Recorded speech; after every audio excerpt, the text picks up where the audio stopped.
So yesterday I finally got my butt back to the range and got to do a little bit of competitive shooting with the handguns, and it felt incredible. I hadn't been out since August, and it's been just a very, very long time, and the rust was very evident at this match.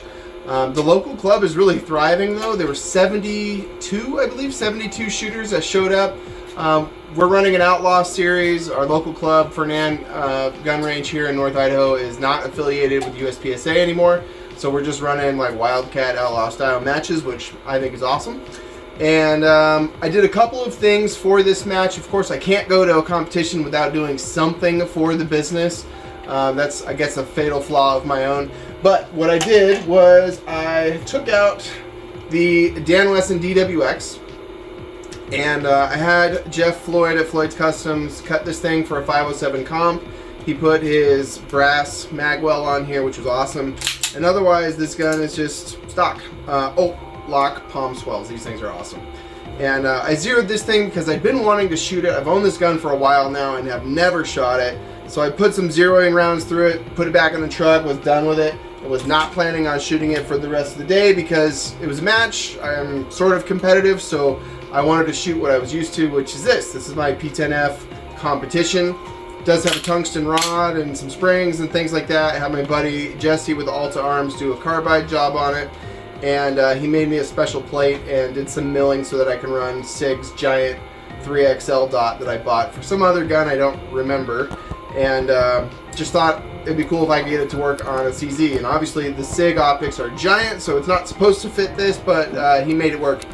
And yeah, got an Overwatch trigger on this thing, and that actually ended up being an issue.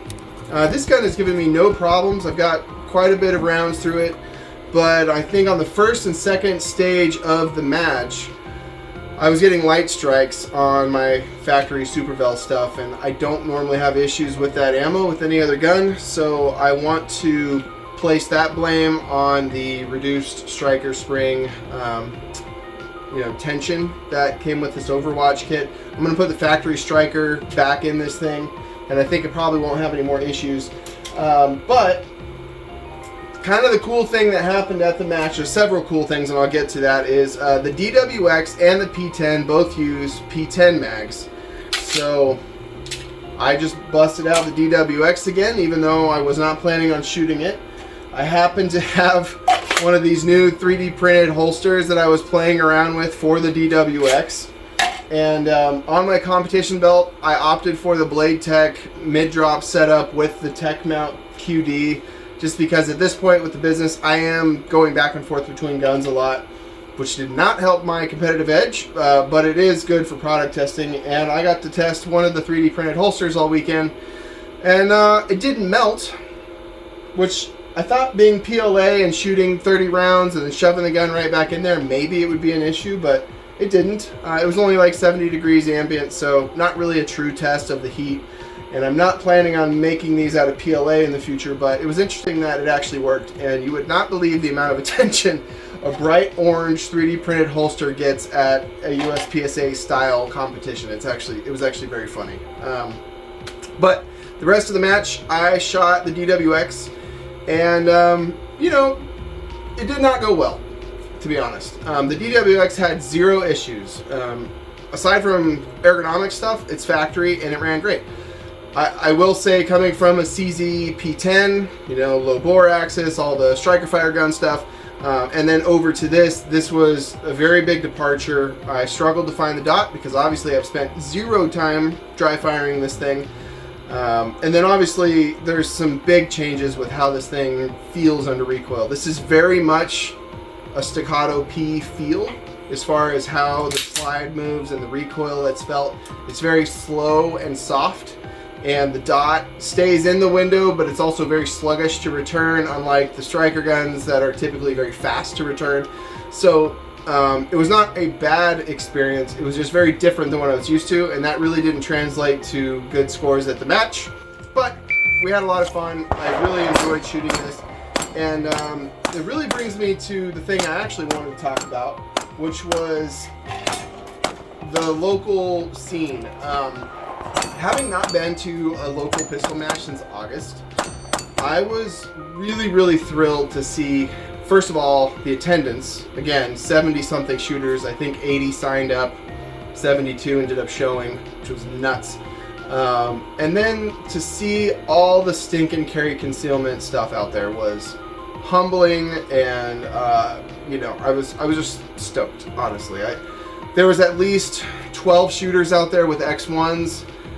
Some of them are sponsored guys, at least 3. And then there was just a handful of other people that were running our rotor standard outside the waistband holster. You know, and a lot of those guys were running battle belts and things like that, which obviously the rotor makes sense in that platform. And to see everybody showing up, there were quite a few TSHs with thigh straps and just all walks of life. It was amazing to see the products that I've been building over this last year out at the range being used. It's definitely one of the best feelings ever. Far surpasses any sort of feeling I would have, you know, been chasing with a good finish in the competition. It was really cool. So to all of you guys that showed up, that have bought the equipment and were there supporting my business and repping the equipment and all the nice things everybody was saying, it was a pretty special thing. So I am certainly going to make an effort to show up to more of those events. And I also really have been considering hijacking an event this year to do a carry concealment invitational. I don't know what we'll call it. But I want to say thank you to you guys and maybe bring some food, do a barbecue, turn one of these matches into something a little bit more. And we'll see if that's something that we can make happen. I got to know some of the guys that run the club, and I think we can do it. But yeah, it was an amazing weekend. I was able to go shoot with a couple of my buddies in the same squad, and both of them absolutely spanked me. One guy has only shot like 3 competitions ever. He showed up with a very used P07, shot the thing in double action, obviously for carry optics, and he worked over a bunch of guys that do this somewhat seriously. And it was incredible to see what some good dry fire and a decent shooter can do at a local match. Not a gamer. I think he's literally shot maybe 3 of these type of pistol matches ever, and went and placed 9th out of 72 and was knocking on the door of all the sponsored guys. And you guys know who you are. My homeboy was right there, and he's my best friend in the world, so I'm absolutely thrilled to see the success that he had at that match. It's amazing, with a battle belt, dump pouch, the whole deal, and he absolutely killed it. So hats off to you, buddy. That was awesome.